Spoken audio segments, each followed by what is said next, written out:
Suara Podcast, balik lagi nih di episode terbaru dari Suara Podcast ICT Division ALSA Local Chapter Universitas Brawijaya. Perkenalkan, nama aku Alia Kirana Data dari Angkatan 2024 selaku staf dari ICT Division. Di episode kita kali ini, kita bakal ngebahas permasalahan yang menarik banget dan mungkin relate gitu sama mahasiswa-mahasiswa yang sekarang. Ada yang bisa tebak nggak sih? Kak, mungkin bisa tebak? Apa tuh? Nah, aku langsung kasih tau aja nih. Jadi kita bakal ngebahas tentang toxic productivity, sibuk biar nggak ngerasa gagal. Sebelum kita masuk ke suara podcastnya, aku bakal kasih gambaran dikit dulu nih buat teman-teman semua. Jadi produktivitas itu sebenarnya hal yang positif. Kalau misal kita tuh bisa ngatur waktunya, terus kita juga enjoy sama apa yang kita lakuin, dan kita tuh nggak merasa hal yang kita lakuin itu beban gitu.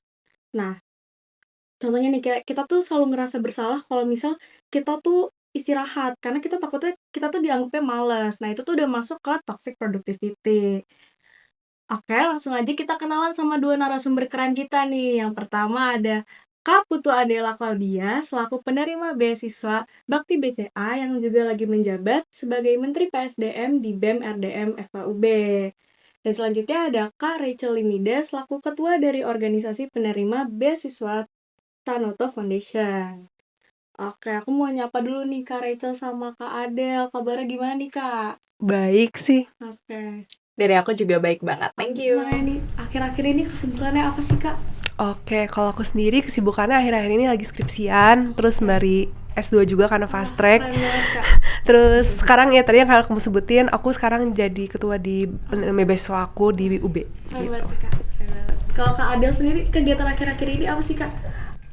Oke. Kalau diri aku kebetulan untuk akhir-akhir ini sama kayak Kak Cici ya atau Kak Rachel, yaitu kebetulan aku jadi ketua angkatan di Bakti Champions Universitas Brawijaya, yaitu komunitas penerima beasiswa Bakti BCA di angkatan 2023 seperti itu.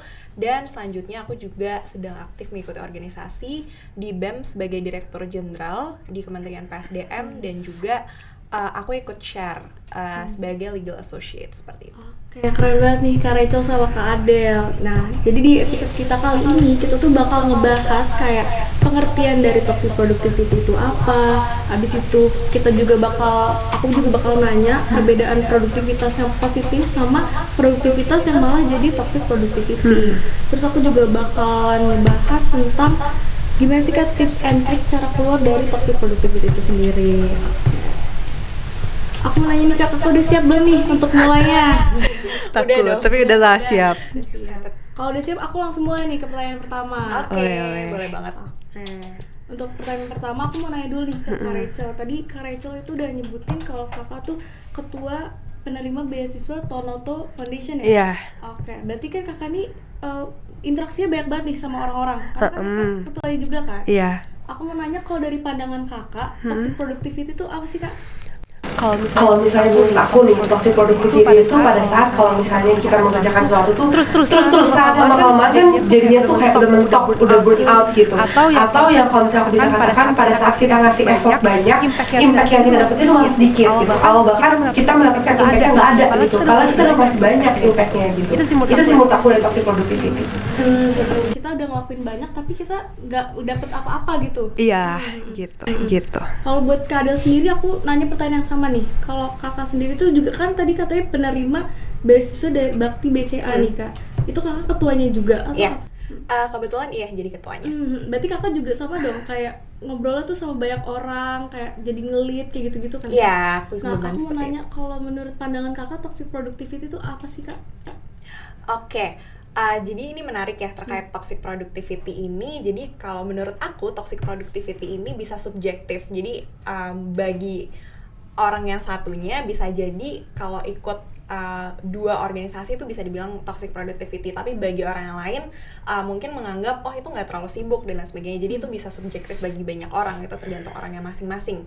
Tapi yang perlu diperhatikan adalah bagaimana kemudian produktivitas atau kesibukan yang kamu lakukan ini itu badan kamu tuh tetap menerima itu, baik itu secara fisik maupun mental gitu. Kalau misalnya kalian udah capek banget dan kalian terus paksain itu, nanti tuh badan itu akan menjawab sendiri. Dan kayak tadi yang Kak Rachel bilang, itu nanti impactnya tidak akan terlalu terasa kalau misalnya kita udah burn out. Kalau kita udah di titik itu yang dinamakan toxic productivity menurut aku.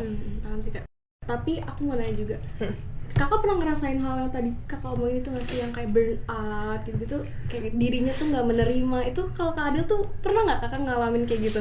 Aduh, pernah banget di tahun 2024. Jadi itu tahun lalu ya Kak ya? tahun lalu kebetulan kemarin itu aku ikut sebenarnya kalau bisa dibilang organisasinya berapa, 2 itu mungkin jumlah yang normal ya untuk anak-anak FH gitu. Cuma waktu itu emang ada banyak kepanitiaan, kebetulan aku demissioner juga di ALSA seperti itu. Dan selain itu aku tanggung jawab tersebut juga dibarengin dengan salah satu lomba gitu, lomba internasional seperti itu. Dan pada saat itu aku jadi ngerasa sangat-sangat burn out, dan akhirnya aku jadi sakit pada saat itu, jatuh sakit, dan mentally ngerasa bener-bener demotivasi banget seperti itu. Jadi Kakak juga pernah ngalamin gitu tahun lalu? Iya, pernah banget. Tapi kalau Kak Rachel pernah juga nggak Kakak ngalamin kayak gitu sendiri? Pernah, jujur, kayak waktu aku dulu mungkin aku belum mengerti gitu sebenarnya pilihan yang baik tuh gimana sih, kayak gitu. Tapi kalau aku sendiri lebih ngerasa pas toxic productivity itu aku ngerasa aku udah ngelakuin banyak nih, aku udah ngelakuin terus-terusan, kok aku malah jadi nanya ke diri aku sendiri, apa sih impact yang aku dapetin, kok malah justru gak ada gitu, atau bahkan sedikit gitu. Kalau aku sendiri sih sama mungkin kayak Adele, aku juga ngerasa di tahun lalu di akhir-akhir kayak aku mulai ngerasa sebenarnya yang aku lakuin selama ini tuh bener-bener buat aku gak sih, atau ternyata apa sih artinya kayak nggak ada? Iya, ada apanya gitu. atau ternyata itu cuman fill in doang di hidup aku, kayak aku ngasih effort, aku ngasih impact, tapi ternyata impact yang aku dapetin tuh nggak sebanyak itu, atau ternyata pas aku rasain kok aku ngerasa diri aku jadi nggak punya istirahat, nggak punya waktu buat diri aku sendiri, nggak punya waktu buat aku ngobrol sama orang-orang lain gitu, dan waktu aku yang aku dapetin tuh malah kesita gitu sama hal-hal lain yang ternyata nggak aku sadarin aku udah masuk dalam zona toxic productivity itu. Tapi aku mau nanya lagi nih, Kakak gimana? tuh bisa kayak gitu tuh kenapa sih Kak? Kenapa Kakak bisa masuk ke ranah itu tuh? Penyebabnya tuh apa sih Kak? Oke, FOMO sih kayaknya. FOMO. FOMO, iya. Kalau boleh tahu tuh FOMO-nya tuh apa? Karena ngelihat temen gitu, kayak mereka tuh sibuk di mana-mana, terus kita jadi keikutan juga gitu kan? Kalau aku pribadi sih waktu awalnya ngerasa kayak ih orang lain ikut ini kayak seru ya gitu, terus kayaknya aku masih bisa deh tubuh aku buat ikut ini, tapi aku tuh lupa, aku nggak memperhatikan konsekuensi di balik aku melakukan itu gitu. Jadi kalau aku dulu milih sesuatu tuh kayak ini kayaknya masih bisa nih aku lakuin, walaupun ternyata pas aku jalanin tubuh aku tuh nggak bisa gitu, tubuh aku malah nggak kuat gitu secara mental dan secara fisik, tadi kata Adele. Dan menurut aku itu salah satu yang menarik juga buat dibahas, gimana sih caranya kita tuh tahu gitu tentang kapasitas kita, terkait apa yang sebenarnya kita butuhkan, apa yang kita mau gitu, dan pada akhirnya kita bisa tahu apa choice terbaik buat hidup kita, kayak gitu. Terus kalau dari Kak Adel sendiri tuh kayak gimana Kak? Kalau dari aku juga sama sih, kalau ditanya pernah atau enggak, itu pastinya pernah banget. Dan kenapa kemudian aku melakukan itu, karena tadi sama banget kayak Kak Rachel gitu, kayak sama FOMO ya. iya, sama FOMO, terus kayak oh orang lain bisa nih, berarti aku juga bisa gitu. Padahal sebenarnya di balik orang lain yang mungkin bisa itu mungkin ada pengorbanan yang aku nggak bisa lihat. Misal aku ngelihat ada orang, kita nggak tahu, kita cuma tahu luarnya aja, iya, aja. Iya, benar. Itu kayak gimana? Iya, benar banget kayak gitu. Nah, itu berarti kakak tuh yang tadi tuh kakak tuh sampai sakit. Kalau kakak tuh tadi sampai apa, burn out, Iya. kayak gitu ya. Itu emang parah banget sih Kak. Terus tapi cara kakak menyikapi itu tuh kayak gimana Kak? Meskipun kita burn out segala macam, kita kan tetap harus ikutin, maksudnya apa ya, kita harus komitmen gitu sama apa yang udah kita lakuin gitu. Itu kakak cara nyikapinnya itu kayak gimana Kak?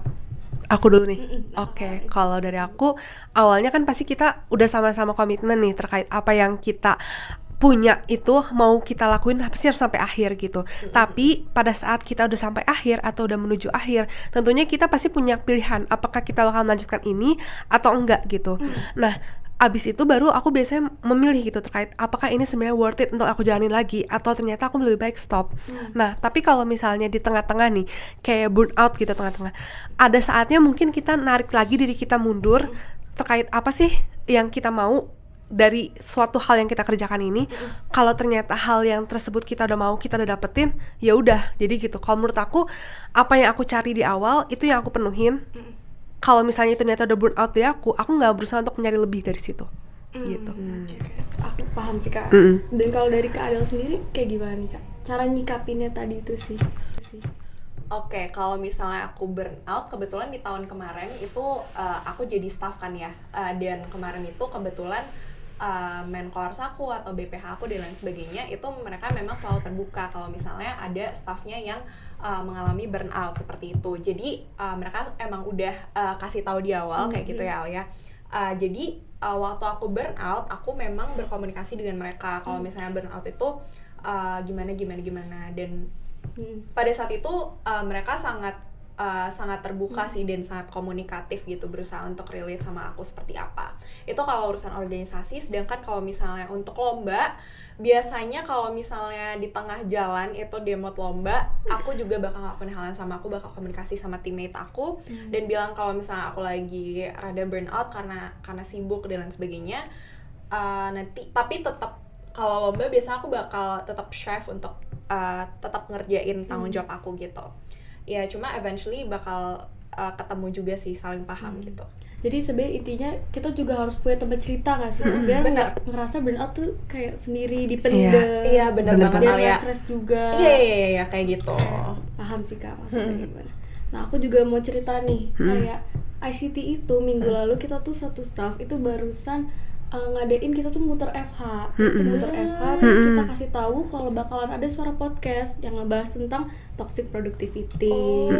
Kita masing-masing kita rame banget, kita ngumpulin orang, kita kasih mereka notes di dalam satu box gitu dan mereka tuh disuruh isi ide mereka mau kasih kesan pesan atau mau ngasih pertanyaan dan aku udah bawa nih Kak boxnya nih.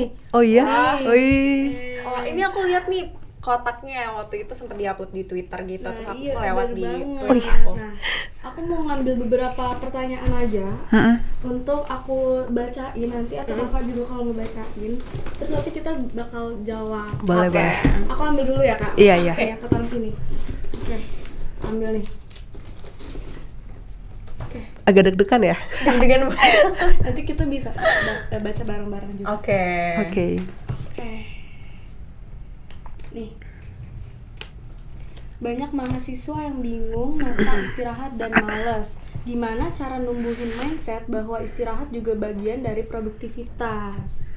Nah, gimana nih Kak? Mungkin bisa dijawab dari Kak Rachel dulu.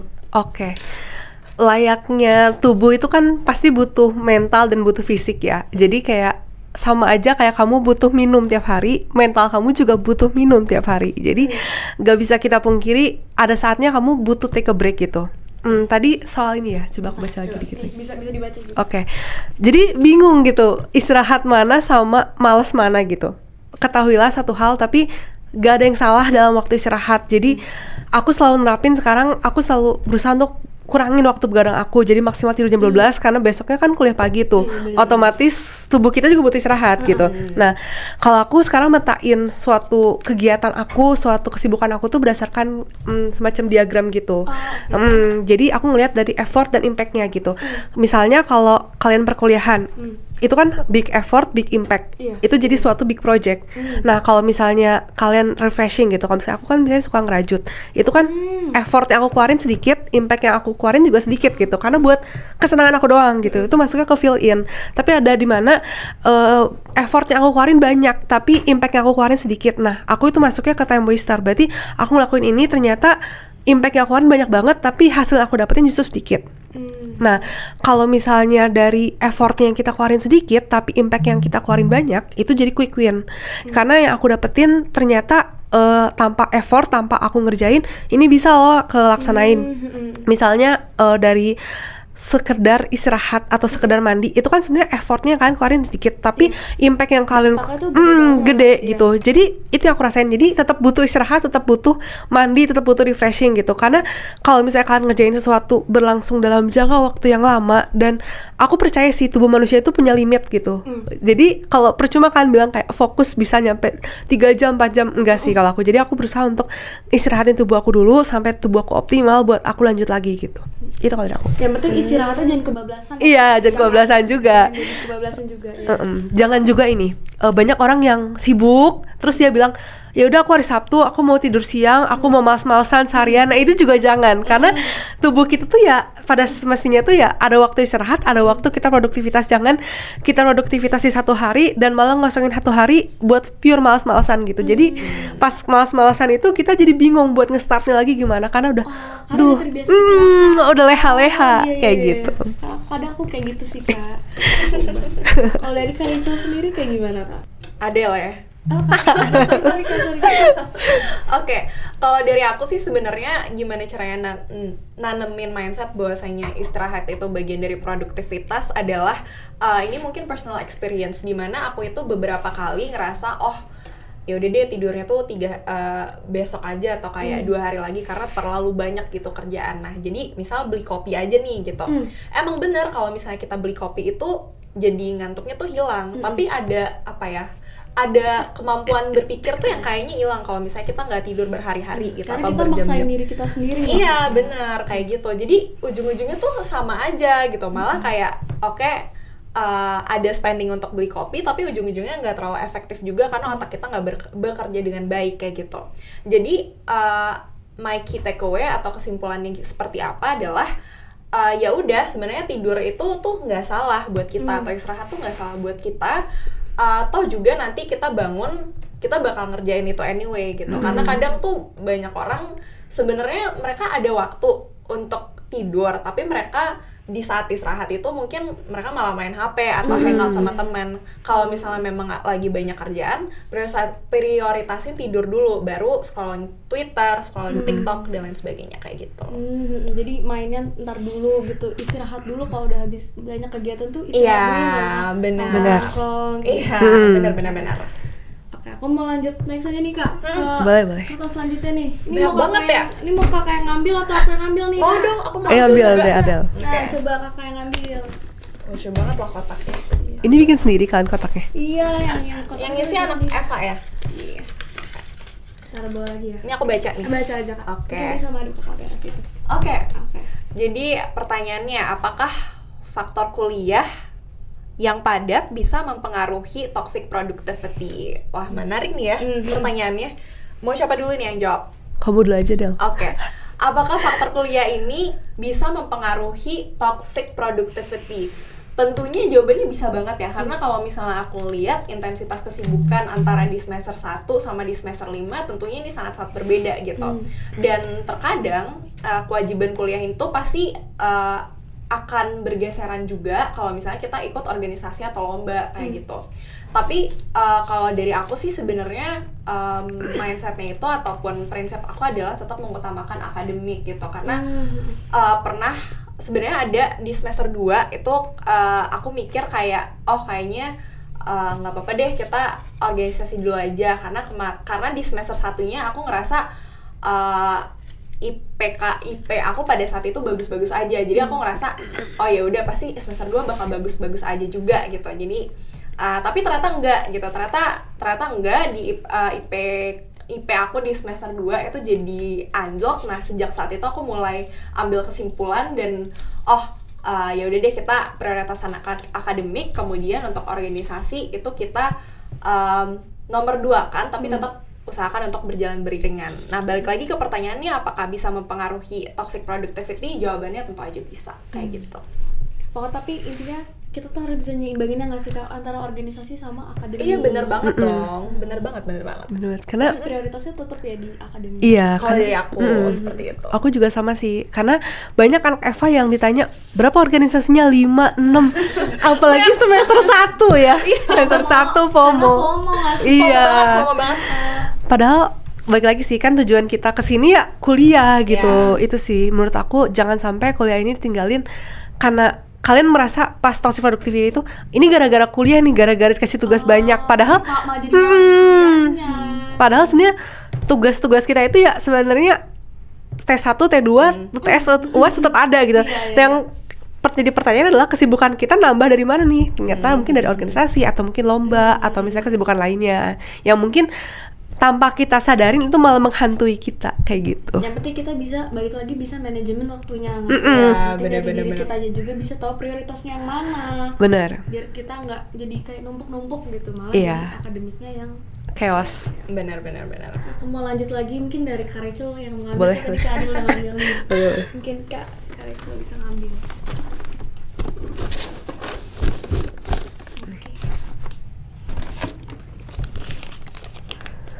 Gimana cara ngatasin biar gak jenuh? Kayak kalau ada sibuk ngerasa capek banget katanya. Tapi kalau senggang dikit ngerasa harus sibuk, yang akhirnya nambah kegiatan dan pada akhirnya balik lagi ke jenuh. Iya. Sebenarnya kayaknya pertanyaan udah semi-semi kejawab tadi ya. Sebenarnya balik lagi teman-teman, tidak ada yang salah dari kata istirahat gitu. Jadi kalau misalnya teman-teman bilang kayak jenuh pas lagi sibuk dan malah pas lagi istirahat malah mempertanyakan diri sendiri, kok aku malah ngerasa gak sibuk, aku harus sibuk. Itu mungkin teman-teman harus refleksi kayak apakah ternyata yang teman-teman lakuin sekarang adalah toxic productivity gitu. Teman-teman terus mengejar sesuatu yang kalau misalnya ngejar sesuatu tuh oke, bagus guys. Maksudnya kayak kalian punya sesuatu goals yang kalian akan lakuin, tapi balik lagi kita nggak akan bisa ngejar terus-terusan gitu. Tetap pasti ada waktunya, kalian harus istirahat, kalian harus minum dulu karena pelari pun kan tetap ada waktu untuk istirahat gitu. Apalagi aku salah satu ngelihat dari event sepeda yang dari keliling Jawa itu loh, apa sih namanya? Pokoknya dari Banten sampai ke Banyuwangi. Oh, aku tahu kan? Banyak kasih. Iya. Gitu-gitu. Kan mereka juga tetap butuh istirahat gitu. Walaupun mereka ada yang nyampe subuh gitu, tetap aja mereka ada waktunya mereka istirahat dan mereka take a break gitu. Dan kalau misalnya kayak gini, teman-teman perlu refleksi apakah ternyata tujuan yang teman-teman ambil tuh udah beralih gitu dan malah fokusnya ngejarnya sesuatu yang terus-terusan gitu. Karena kalau kita ngejar sesuatu ya di atas awan pasti ada awan lagi, atas awan lagi. Bener sih. Mungkin ada saatnya kita lihat ke bawah dulu seberapa banyak kita udah melangkah dan istirahat sedikit gitu. Kalau dari Kak Adil gimana? Waduh, sebenarnya ini aku masih navigating juga ya, karena sebenarnya aku ini juga seringkali terjebak di dalam siklus toxic productivity ini. Kayak misal waktu liburan ngerasa aduh bosan banget nggak ada kerjaan Nggak gitu. ngapa-ngapain. Nggak ngapa-ngapain. Waktu libur semester ya. Iya. Bulanan lebih. Iya, makanya. Nggak ngapa-ngapain, bangun siang. Iya. Nah tapi pas udah nyampe Malang gitu, akhirnya tuh kejebak lagi di siklus ini dan akhirnya sibuk juga dan akhirnya demotivated gitu. Jadi aku tuh juga honestly juga kayak kejebak di sini gitu. Dan masih sampai sekarang masih figuring out gimana caranya biar nggak merasakan hal tersebut. Cuma tadi benar apa yang dikatain sama Kak Rachel atau Kak Cici, itu kita slow down aja dan take a deep breath gitu. Dan kalau misalnya emang kita ngerasa kalau misalnya kita demot, renungin ke diri sendiri, karena cuma diri kamu aja yang bisa ngejawab kayak sebenarnya kita sibuk ini buat apa, atau kayak impactnya tuh ada nggak sih buat kita gitu. Jadiin pelajaran aja kalau misalnya mungkin ada beberapa dari teman-teman di sini yang mungkin udah terlanjur ambil banyak organisasi dan kayak nggak bisa lepas tanggung jawab sampai nanti bulan Desember gitu misal gitu. Demis. Oke. Nah, kalau misalnya udah kayak gitu, ya udah kayak ini saatnya buat kamu renungin aja kayak sebenarnya tanggung jawab yang kamu punya ini itu berimpact nggak sih buat kamu ke depannya gitu. Gitu aja sih sebenarnya. Dan kalau misal dari pertanyaan tadi sebenarnya itu mindsetnya nggak sih Kak yang harus diubah, yang kayak tadi kalau nggak sibuk ngerasa bersalah. Itu aku mindsetnya nggak sih Kak yang harus diubah. Mungkin aku mau nambahin dikit ya. Aku nemuin tips ini dari waktu aku beasiswa sih sebenarnya. Aku diajarin namanya Ho'oponopono. Ho'oponopono itu gimana sih aku berterima kasih ke diri sendiri, aku sayang sama diri sendiri, aku minta maaf ke diri aku sendiri kalau misalnya selama ini aku udah terlalu keras gitu sama diri sendiri. Itu salah satu perenungan efektif buat aku. Kalau misalnya aku ngerasa udah capek, aku kayak nulis satu kertas, terus aku dengerin lagu, aku bisa sampai nangis gitu. Ternyata aku selama ini terlalu keras ya sama diri aku sendiri. Aku minta maaf ke diri sendiri, aku berterima kasih, aku juga sayang sama diri aku sendiri gitu. Gitu sih. Itu buat teman-teman semua itu bisa jadi tips and trick tuh yang tadi apa nama tadi Ho'oponopono. Oke. Aku mau lanjut lagi nih ke notes selanjutnya kali ya. Boleh. Dari tadi pertanyaan terus nih belum ada yang ngasih kesan-pesan. Kesan dan pesan selama di Eva mungkin capek kayaknya. Makanya Ini semesternya mau makin aku yang capek. baca atau kakak yang baca? Kamu aja yang baca gantian. Oke. Apakah toxic productivity memiliki sisi positif? Ini juga oke banget sih nih. Karena aku sendiri nggak tahu jawabannya apa. Oke. Mungkin aku mau jawab ya. Jadi sebenarnya kalau misalnya dibilang tren toxic productivity ini positif atau enggak, sebenarnya enggak, karena balik lagi kayak banyak banget orang yang dari kecil atau kayak seumuran kita itu udah kayak mentally udah capek banget karena mereka ngelihat orang-orang di sekitar itu kayaknya bisa menyeimbangkan antara akademik, kemudian antara kuliah dan antara akademik, organisasi dan juga lomba kayak gitu. Tapi apakah ada sisi positifnya? Sebenarnya aku ngelihat kecenderungan bahwasanya tren dimana orang-orang itu sangat-sangat hostile culture ini tuh jadi bikin environment kuliah, terutama orang-orang yang aku ajak berteman di sekitar aku, itu jadi punya sense of accomplishment yang tinggi, dimana mereka jadi super duper punya insentif untuk akhirnya bisa berkembang kayak gitu. Jadi kan kalau misalnya kita lihat orang-orang tuh seumuran kita tuh, wah LinkedIn-nya tuh udah kayak orang gila aja gitu, dan kayak connectionnya banyak banget. Terus habis itu kayak banyak aja yang udah mereka achieve di umur segini gitu. Jadi itu kemudian memberikan insentif sih bagi orang-orang, bagi diri kita sendiri juga untuk bisa melakukan hal yang sama seperti itu sih kalau dari aku. Kalau dari aku udah jelas namanya toxic productivity, jadi jangan coba-coba untuk membela diri kayak apakah toxic productivity itu sehat, padahal kan tahu sendiri toxic gitu buat kalian. Jadi menurut aku kan harus mencari produktivitas yang sehat sih. Jadi misalnya kalau kalian tahu itu toxic productivity, kalian udah tahu berarti itu kan gak sehat buat kalian. Jadi kalian carilah produktivitas yang sehat gitu. Misalnya ternyata kalian produktivitas sehatnya kayak gini, ya udah nggak apa-apa gitu. Karena balik lagi produktivitas setiap orang tuh berbeda-beda dan gak bisa kita samain gitu kayak produktivitas menurut kamu, menurut aku, menurut Adel bisa jadi beda gitu dan gak bisa kita samain juga kayak gitu sih tambahan. Kalau langsung next aja nih Kak. Boleh, gas. Boleh. Jadi pertanyaan terakhir juga nih dari teman-teman sekarang ini banyak banget. Jadi aku ngambil Banyak banget ya. 5 aja ya. Berarti banyak kayak anak FA yang Terjebak di toxic productivity ini. Ini mungkin last question aku minta dari kakak berdua aja deh yang bacain. Oke. Bagaimana? Ini gimana kok? Bagaimana kalau kita udah berhasil keluar dari toxic productivity, tapi pada akhirnya banyak cerita dari orang lain tentang kita? Gimana cara menanggapi omongan-omongan itu? Sebentar. Aku comprehend dulu ya. Jadi aku bingung karena banyak ceritanya tuh cerita apa gitu. Bagaimana kalau kita udah berhasil keluar dari toxic productivity, tapi pada akhirnya banyak cerita dari orang lain tentang kita? Gimana cara menanggapi omongan-omongan itu? Mungkin gini kali ya Kak, kita komprehennya gini. Jadi misal orang dari yang awalnya itu dia organisasi di sini, terus habis itu karena akhirnya tuh dia mutusin untuk demis di organisasi itu gitu kali ya? Mungkin. Terus kayak ditanya kenapa kamu demis gitu. Iya, kenapa demis gitu kali ya. Iya, mungkin kayaknya. Kalau dari aku sih sebenarnya nggak terlalu. Kalau dari aku sih mikirnya tuh ya udah yang ngejalanin kan aku juga gitu. Jadi aku tuh nggak pernah yang kayak terlalu contemplating omongan orang itu gimana. Tapi beda halnya, aku kurang tahu juga maksud dari pertanyaan ini apa.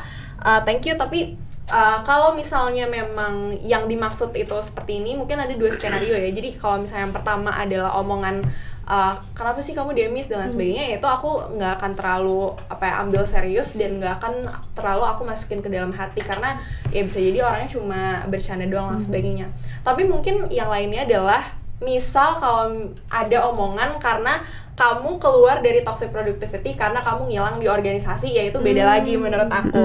Jadi kayak itu jatuhnya menghilangkan tanggung jawab sih. Jadi menurut aku kalau misalnya balik lagi, kalau misalnya udah ngerasa terjebak, menurut aku keluar dari memutuskan untuk kayak meninggalkan organisasi, meninggalkan tanggung jawab dari organisasi itu adalah benar-benar a very last option gitu. Kalau misalnya kamu ngerasa ini organisasi bukan buat kamu, sebenarnya yang bisa kamu lakukan adalah simply nggak usah terlalu yang invest your time di situ. Tapi bukan berarti kamu harus menghilangkan malah jadi lepas tanggung jawab. Kalau itu jangan sih, ya. itu nggak boleh kayak gitu sih. Kalau dari Kak Rachel gimana memahami pertanyaan ini? Sebenarnya aku punya mungkin satu studi kasus lagi nih. Kayaknya mungkin bisa jadi orang ini tuh udah keluar nih toxic productivity dari Iya. organisasi A, Iya. tapi dia malah ikut organisasi B gitu. Iya. Terus diomongin kayak, kok dia nggak lanjut di organisasi A, malah lanjut di B, kayaknya gitu nggak sih? Bisa jadi nggak sih? Bisa jadi. Bisa jadi. Tapi balik lagi sebenarnya itu balik lagi ke pilihan kalian. Jadi bisa jadi kan menurut aku toxic productivity adalah mengikuti kegiatan A. Tapi bisa jadi menurut orang lain enggak di kegiatan A aku belajar banyak, aku ngeluarin effort sedikit, impact yang aku dapat banyak. Itu kan balik lagi ke diri masing-masing ya. Kita nggak pernah ngejudge kayak kalau ikut kegiatan itu pasti toxic gitu. Balik lagi itu ke diri masing-masing. Dan kalau misalnya ternyata teman-teman malah diomongin kayak kok dia malah ikut organisasi B gitu, padahal dia bilang dia capek, dia toxic productivity. Yang tahu kehidupan kalian juga gitu. Jadi kalau misalnya ternyata ada orang lain yang ngomong gitu, orang lain tuh nggak tahu gitu loh terkait apa yang kamu alamin, apa yang kamu rasain gitu. Jadi Dan nggak usah terlalu dengerin intinya omongan orang tuh bener. Atau bisa jadi kayak itu cuma pikiran kamu doang, karena sebenarnya nggak sih diomongin ini. Iya. maksud diomongin itu karena sebenarnya ini ngomongin pengalaman aku juga, karena kebetulan aku ini backgroundnya adalah aku itu apa organisasi yang aku jalankan sekarang dan organisasi yang aku jalankan di tahun lalu itu berbeda kayak gitu. Dan apakah ada orang yang menanyakan keputusan aku? Ya pastinya ada gitu. Tapi apakah ngejudge? Menurut aku ya selama kita bisa memberikan penjelasan yang baik ke mereka, ya nggak akan ada judgement gitu dari orang-orang di sekitar kamu gitu. Selama memang ya alasannya tuh tepat buat diri kamu sendiri dan lain sebagainya, kamu nggak perlu mikirin orang lain. Karena back again, kalau aku prinsipnya adalah put yourself first kayak gitu sih. Dan menurut aku kalau misalnya kalian udah tadi yang Adel bilang kayak udah mempertanggungjawabkan apa yang kalian lakuin selama di misioner kan, that's mean harusnya udah selesai gitu tanggung jawab kita gitu. Nggak perlu terlalu musingin kayak kedepannya aku harus gimana sih di organisasi ini gitu, karena ya simply as udah demis gitu. Mau orang lain dong ya, kontraknya setahun. iya kontraknya setahun orang lain ngomongin apa ya kita udah lakuin kok yang terbaik selama setahun gitu. Jadi nggak perlu takut sih. Nggak Itu usah sih dengerin benar. orang. Oke, jadi tadi kan udah ada 5 pertanyaan nih, Kak. Dan teman-teman semua tuh ternyata banyak banget yang relate. Ini aja Iya. 5. Menurut aku nih Masih banyak ya cerita-ceritanya. Oke, maka dari itu aku pertanyaan terakhir nih, Kak. Dari pertanyaan yang terakhir aku mau nanya tips and trick kita cara keluar, atau kayak misal teman-teman semua masih bingung nih dia toxic productivity atau enggak. Jadi dia masih bingung, masih denial dia toxic productivity atau enggak. Itu tips and trick cara keluarnya tuh kayak gimana sih, Kak? Mungkin dari Kak Rachel dulu boleh. Aku dulu. Sebenarnya kalau misalnya kalian udah di suatu hal yang harus kalian kerjain, kalian punya timeline gitu.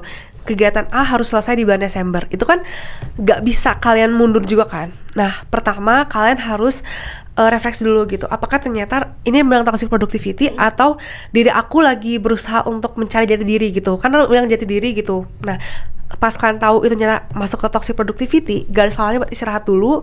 Kalian komunikasiin ke orang-orang terdekat, kayak aku tuh lagi burn out loh, aku kayaknya butuh istirahat loh, aku lagi sakit nih, kayaknya aku butuh waktu buat memulihkan badan aku. Itu sebenarnya nggak masalah banget. Nah tapi jangan sampai kalian malah ngilang gitu, karena ada kasus kan dimana orang-orang kayak malah ngilang lepas tanggung jawab dan malah nyusahin orang lain gitu. Itu sih yang menurut aku perlu ditanemin gitu. Itu kan udah nggak bisa kalian mungkiri juga. Nah tapi mungkin aku lebih fokus ke arah cara menanggulanginya gitu. Nanti kan pas kalian akhir kan pasti di saat aku mau lanjut dengan toxic productivity ini atau aku mau stop, aku mau ganti yang lain kayak gitu. Aku tuh memilih dengan cara gini, aku melontarkan setiap pertanyaan. Misalnya kalau aku ikut kegiatan ini, aku berarti bakal berkurang nih waktu istirahat aku. Apakah aku masih kuat untuk itu atau enggak gitu. Dengan asumsi aku bikin kayak pertanyaan dengan asumsi, aku bisa tahu nih apakah diri aku tuh masih mau maklumi asumsi yang aku ciptakan atau enggak gitu. Atau ternyata pas yang aku asumsi awarin aku diem kayaknya aku nggak bisa deh kalau misalnya ternyata kejadiannya kayak gini gitu. Nah kalau misalnya gitu kan kalian teman-teman tahu kemungkinan terburuk yang teman-teman rasain itu apa gitu. Nah dengan cara itu teman-teman bisa mikir, oh ternyata aku nggak bisa nih lanjut ke sini karena intinya. Iya, Jangan gegabah. jangan gegabah gitu. Tapi balik lagi sih kalau misalkan lagi di situasi ini, salah satu caranya ya Ho'oponopono juga bisa. Tapi ya lupa buat istirahat dan tetap bertanggung jawab dengan cara komunikasi gitu. Gitu sih kalau dari aku. Kalau dari Kak Adel sendiri itu gimana? Jujur tadi dari Kak Rachel udah lengkap banget lagi dan Tambahin udah lagi. setuju banget gitu. Kalau dari aku sih sebenarnya gini ya, kalau aku mungkin mau kasih message-nya itu buat ke maba mungkin ya. Jadi kayak kalau misalnya kalian sekarang lagi di semester 1, Kalau aku tipenya adalah nggak apa-apa kalau misalnya kalian coba sebanyak mungkin hal gitu. Cuma kalau misalnya kalian udah semester 3, 4, 5 dan apalagi di atasnya itu adalah fase dimana kalian udah harus bisa milih kalian itu mau fokusnya tuh di mana. Karena kalian itu karena balik lagi kayak nggak ada orang yang sejauh ini aku lihat benar-benar bisa menyeimbangkan antara work life balance terus kemudian akademik IP-nya 4 terus habis itu organisasi dia jadi presiden sana sini terus habis itu dia lomba terus langsung jadi mapres gitu-gitu. Jadi kayak kita nggak bisa selfish dan jangan greedy. Jadi kita benar-benar udah harus bisa nentuin pemetaan minat kita di mana. Kalau misalnya kita udah tahu, ya udah kita fokus aja di situ. Eventually nanti bakal ketemu juga pelajaran-pelajaran yang nggak terduga yang bakal berguna buat hidup kamu kayak gitu. Menarik banget sih Kak. Obrolan kita hari ini seru banget nggak sih Kak? Iya. Ternyata banyak ya anak Eva yang terjebak toxic Kalau productivity. Alia gimana? Aduh, kalau aku sih alhamdulillah sampai sekarang sih aku baik-baik aja. Baik-baik aja. Alhamdulillah. Teman-teman semua, kita hari ini tuh udah belajar banyak banget juga dari Kak Rachel sama Kak Adel. Kayak kita juga udah tahu apa pengertian dari toxic productivity, cara keluarnya gimana, terus apa sih yang terjadi sama diri kita waktu kita tuh ngalamin toxic productivity. Jadi kita juga jangan denial gitu kan kita ada di posisi toxic productivity. Intinya produktivitas itu sebenarnya nggak apa-apa, asal kita itu harus manusiawi sama selaras sama kebutuhan diri kita. Oke. Makasih banyak banget buat Kak Rachel sama Kak Adel yang udah ngeluangin waktu buat diskusi kita hari ini. Makasih banget ya Kak. Aman aja. Tapi sebelum aku nutup ini, aku mau minta dari Kak Rachel sama Kak Adel mungkin bisa kasih semangat buat teman-teman semua. Mungkin bisa dikasih kayak motivation atau apa gitu ke teman-teman semua.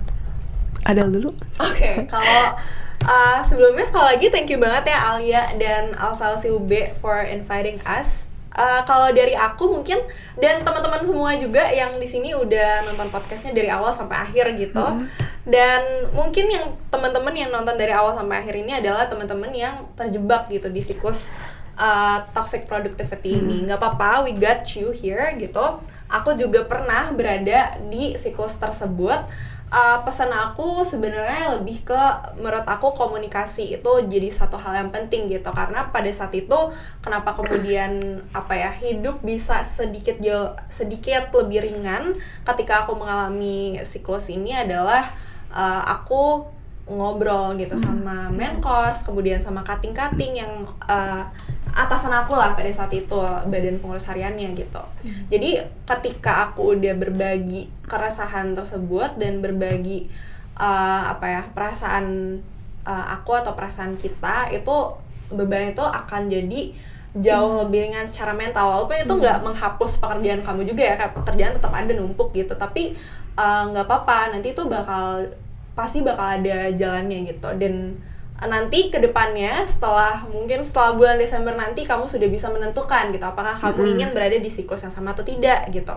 Ketika setelah bulan Desember itu mungkin nanti atau setelah kesibukan kalian berakhir, nggak selalu di bulan Desember ya teman-teman. Jadi setelah kesibukan kalian berakhir itu kalian yang bisa menentukan sendiri pilihan-pilihan yang nantinya bakal nentuin hidup kalian setahun atau 2 tahun lagi seperti itu. Jadi choose it wisely aja sih kalau dari aku. Oke. Kalau Kak Rachel? Kalau dari aku pas baca ini ternyata banyak ya anak Eva yang terjebak dalam toxic productivity ini gitu. Kalau dari aku sebenarnya balik lagi tadi kan kita nggak bisa merubah apa yang jadi sekarang. Balik lagi kita komunikasi, kita bisa jadi istirahat. Kalau tadi dari Adele point out komunikasi, kalau aku point outnya juga istirahat gitu. Gak apa-apa buat istirahat sejenak, take a deep breath sebentar. Dan kalian juga gak apa-apa buat istirahat dari semua huru-hara ini gitu. Nah terus kalau dari aku, kalau misalnya segala sesuatu udah selesai nih, udah berakhir, baik lagi sih benar tadi yang dibilangin sama Adele, teman-teman harus bisa tahu apa prioritas teman-teman. Jangan sampai terjebak lagi dalam lingkaran yang sama karena teman-teman merasa tadi mungkin ada yang takut diomongin atau takut merasa bersalah gitu. Karena baik lagi yang tahu terkait diri sendiri itu adalah diri kalian masing-masing gitu. Jadi sayangilah dan cintailah diri kalian dulu sebelum kalian berusaha untuk memuaskan hati orang lain. Bener banget. Iya. Itu sih kalau teman dari aku.